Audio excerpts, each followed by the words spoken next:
Her name was Clara.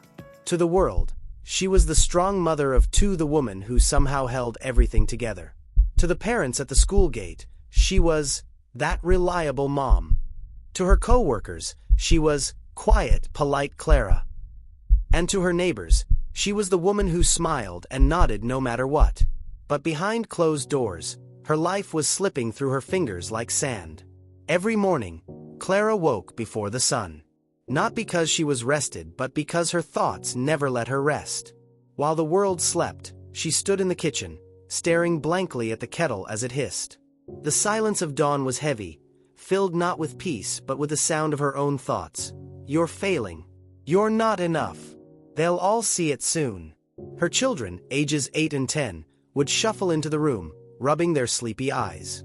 And immediately, Clara's mask slipped into place. She smiled, ruffled their hair, and asked how they'd slept.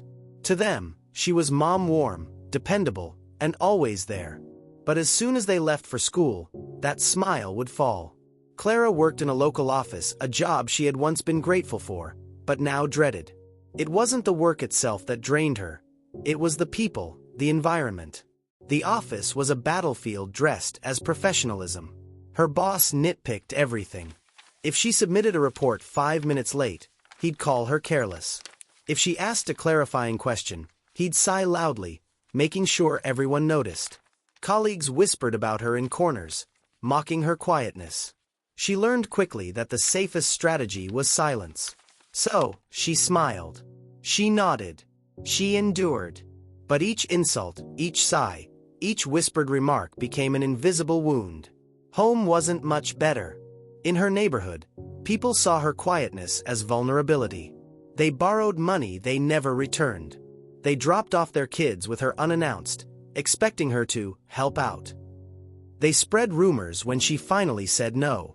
Clara had always believed silence was strength. But here, silence made her a target.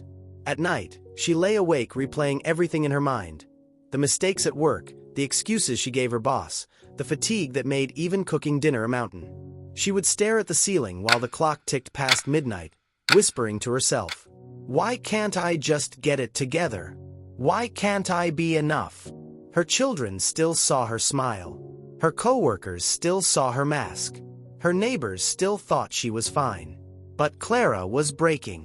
One evening, after being reprimanded yet again at work for being too distracted, Clara locked herself in the bathroom. Her kids knocked gently on the door, asking for her. But she sat on the cold tiles, face in her hands, sobbing silently. That night was different. She wasn't just tired. She was afraid. Afraid her children would grow up with memories of a mother who was physically present but emotionally absent. Afraid she would lose her job, their home, everything. That fear shook her to her core. What no one knew was how close she was to giving up. Clara had started writing little notes, not goodbye notes, but explanations. Tiny scraps of paper where she tried to justify her exhaustion, her silence, her failure. She would fold them and tuck them away, then throw them out the next morning.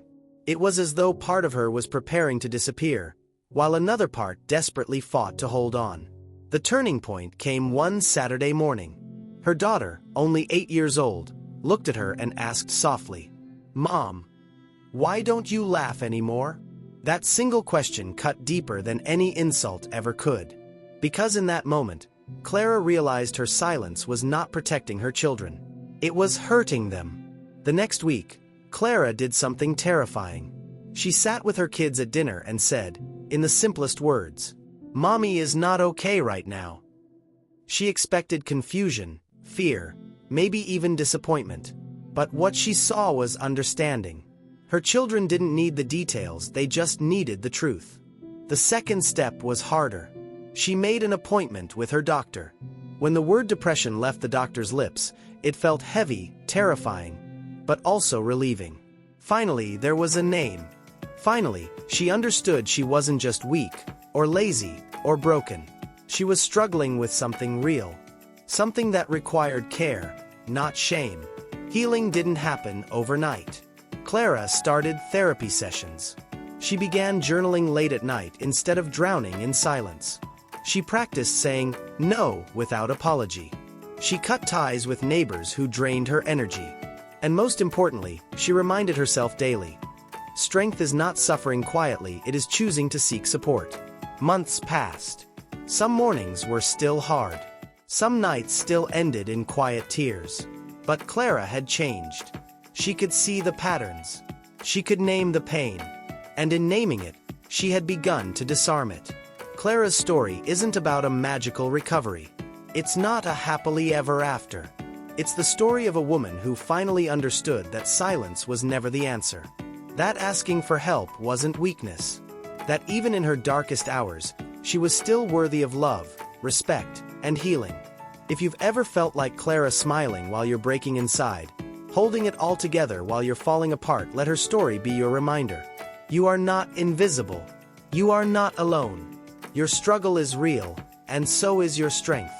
Healing doesn't start with perfection. It starts with honesty. And the moment you choose yourself, you begin to heal.